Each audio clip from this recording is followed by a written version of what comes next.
Somewhere in East Africa more than 2 million years ago, a hominin bent down, picked up a rock, and threw it. It is one of the smallest gestures imaginable, and yet everything that followed, every empire, every border, every war can be traced back to that single motion. Because in that moment, something unusual happened.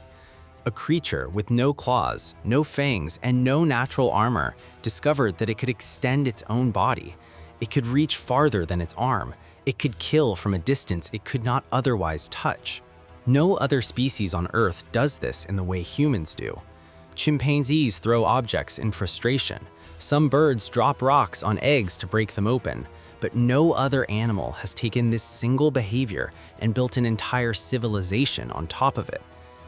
So the question worth asking is not simply how humans learned to fight, it's why one species, and only one, kept refining the distance between itself and violence for the next 2 million years without ever stopping. Anthropologists call this the beginning of extended phenotype behavior, the use of external objects to accomplish what the body alone cannot, and the fossil record shows it accelerating almost immediately. By 300,000 years ago, early humans were no longer just throwing stones. They were shaping wooden shafts into spears, hardening the tips in fire, testing them against targets. Archaeological sites in Germany have preserved spears from this period so aerodynamically balanced that engineers, studying them today, describe their design as remarkably close to a modern javelin. This detail matters because it reveals something about the brain producing it. Spear-making requires what cognitive scientists call sequential planning, holding a multi-step goal in mind, executing each step in order, and adjusting based on feedback. It is not simple instinct, it is closer to what we now recognize as deliberate reasoning. In other words, weapons were not just a survival tool, they were early evidence of a new kind of mind. Then, somewhere between 60 and 70,000 years ago, a further leap occurs, the bow and arrow. This is a different category of invention entirely. A thrown spear releases energy the moment it leaves the hand. A bow stores energy first, then releases it in a controlled instant. Behavioral scientists sometimes call this deferred energy release, and it appears almost nowhere else in the natural world. What makes this moment significant is not just the weapon itself, but what it reveals about human risk calculation. A hunter with a bow no longer needed to be close enough to be harmed by what they were hunting. For the first time in evolutionary history, the physical danger of the encounter and the lethality of the encounter became separated. This single principle, increasing lethality while decreasing personal risk, will resurface again and again across the next 60,000 years. It is, in many ways, the closest thing this story has to a governing law.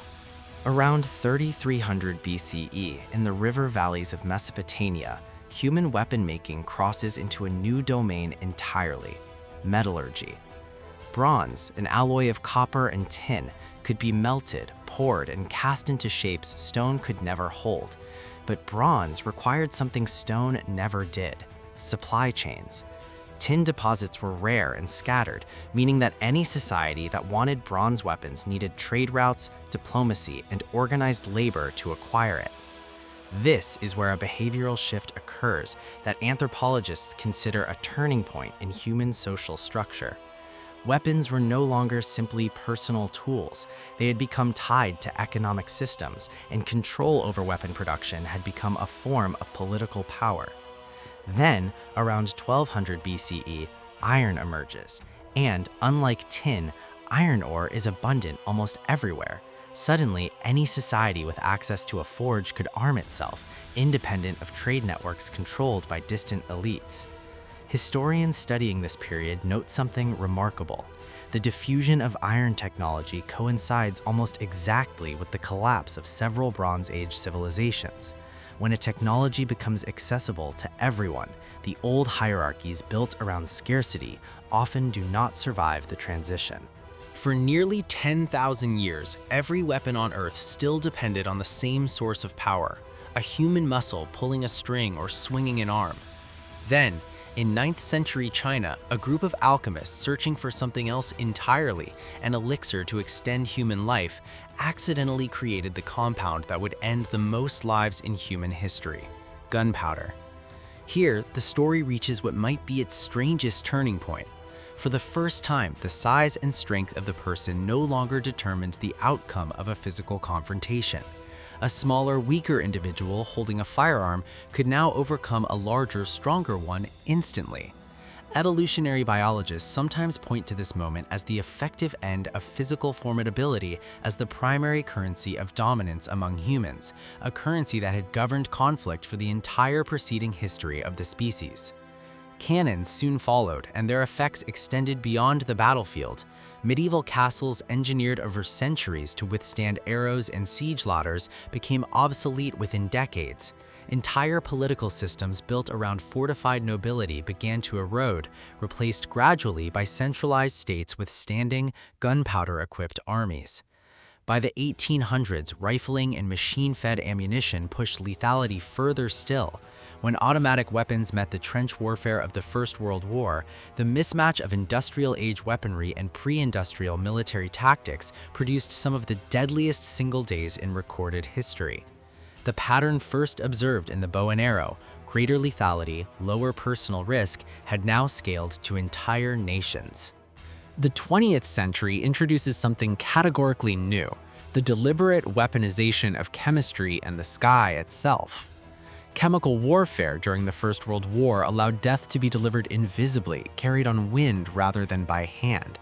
The psychological effect was so severe that even the era's major powers, nations actively at war with one another, agreed afterward through the 1925 Geneva Protocol to prohibit its use.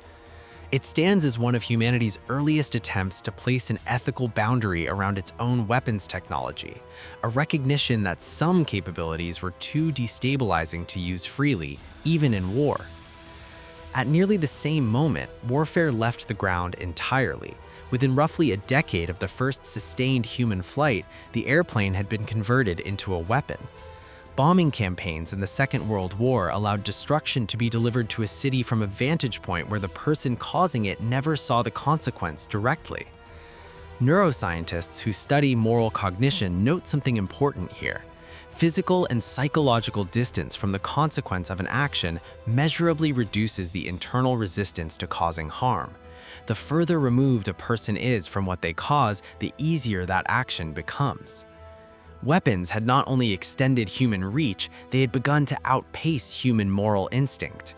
By the 1930s, physicists across the world were investigating the structure of the atom for reasons that had nothing to do with warfare, pure scientific curiosity about the fundamental nature of matter. Then came the discovery of nuclear fission. Splitting an atomic nucleus releases an extraordinary quantity of energy, far beyond anything chemical explosives could produce. As the Second World War intensified, several nations began asking whether this discovery could be converted into a weapon. In the United States, that question became the Manhattan Project. On July 16, 1945, in the New Mexico desert, humanity detonated its first nuclear device. The physicist who led the project, J. Robert Oppenheimer, later recalled a line of ancient scripture crossing his mind as he watched the blast, that he had become death, the destroyer of worlds. Weeks later, nuclear weapons were used against the Japanese cities of Hiroshima and Nagasaki. Over 100,000 people were killed, with many more dying in the following months from radiation exposure. It remains the only time nuclear weapons have been used in armed conflict. What distinguishes this weapon from everything before it is not simply its explosive force, but its aftermath. Radiation continues to cause harm long after detonation, contaminating land, water, and human bodies for years. For the first time, a single device carried the theoretical capacity to end organized human civilization outright.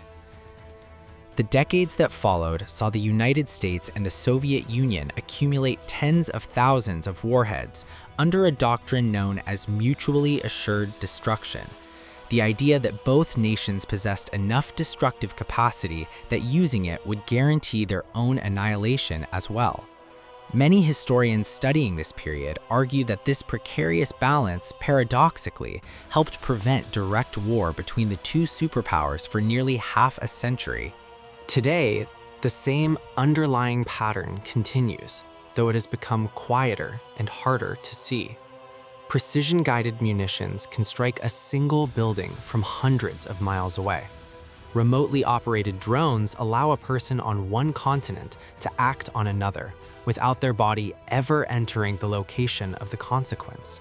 Cyber operations can disrupt infrastructure without a single physical weapon changing hands. And artificial intelligence is now being examined for a role in future military decision-making itself. Notice what has not changed since that first rock left a hominin nearly 2.5 million years ago. The underlying behavior is identical. Increase the distance, increase the effect, decrease the personal risk. What has changed is the scale at which that formula now operates, from a single thrown stone to a device capable of altering the climate of the planet. Every generation in this story believed its newest weapon would be the one that finally ended future conflict. The bow did not end it. Gunpowder did not end it. Even the atomic bomb, for all its horror, did not end it. Perhaps that is because weapons were never really the problem to be solved. They are simply a mirror, one that has grown larger, sharper, and more precise with every passing millennium, reflecting back the same species that first bent down, picked up a stone, and discovered it could reach farther than its own arm. The tools have changed almost beyond recognition. The hand that reaches for them has not changed at all.